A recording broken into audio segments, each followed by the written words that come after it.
is not seriously injured. I spoke with him last night. I'm grateful. He's doing well, and Jill and I keep him and his family in our prayers. We also extend our deepest condolences to the family of the victims who was killed. Corey was a husband, a father, a volunteer firefighter, a hero, sheltering his family from those bullets. We should all hold his family and all those injured in our prayers. Earlier today, I spoke about an ongoing investigation. We do not know the motive of the shooter yet. We don't know his opinions or affiliations. We don't know whether he had help or support or if he communicated with anyone else. Law enforcement professionals, as I speak, are investigating those questions. Tonight, I want to speak to what we do know.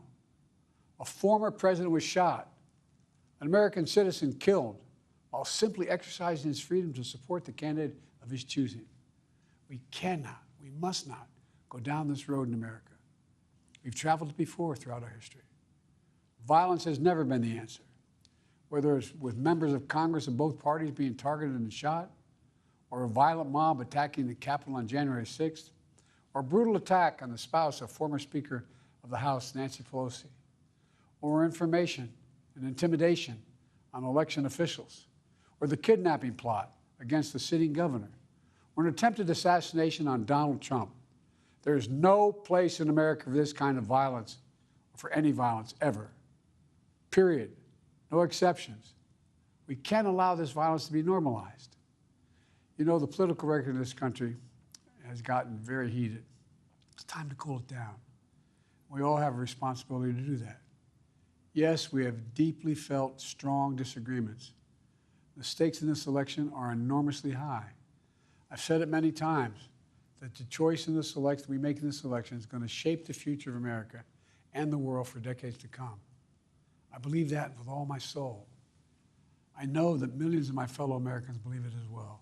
And some have a different view as to the direction our country should take. Disagreement is inevitable in American democracy. It's part of human nature. But politics must never be a literal battlefield, or God forbid, a killing field. I believe politics ought to be an arena for peaceful debate, to pursue justice, to make decisions guided by the Declaration of Independence and our Constitution. We stand for an America, not of extremism and fury, but of decency and grace. All of us now face the time of testing as the election approaches. And the higher the stakes, the more fervent the passions become. This places an added burden on each of us to ensure that no matter how strong our convictions, we must never descend into violence. The Republican convention will start tomorrow.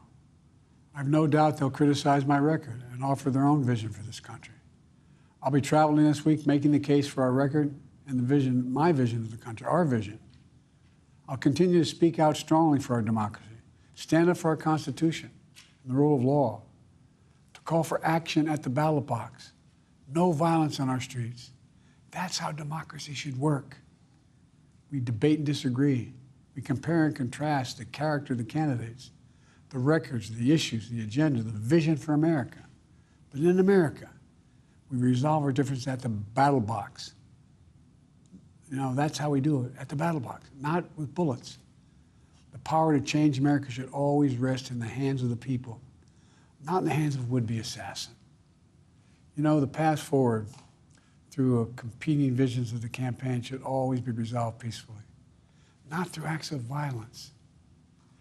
You know, we're blessed to live in the greatest country on earth, and I believe that with every soul, every power of my being. So tonight, I'm asking every American to recommit, to make America, think about it. What's made America so special?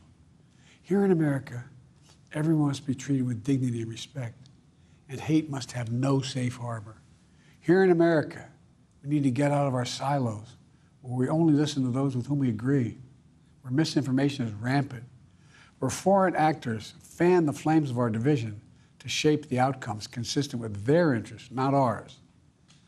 Let's remember, here in America, while unity is the most elusive of all goals right now, nothing is more important for us now than standing together.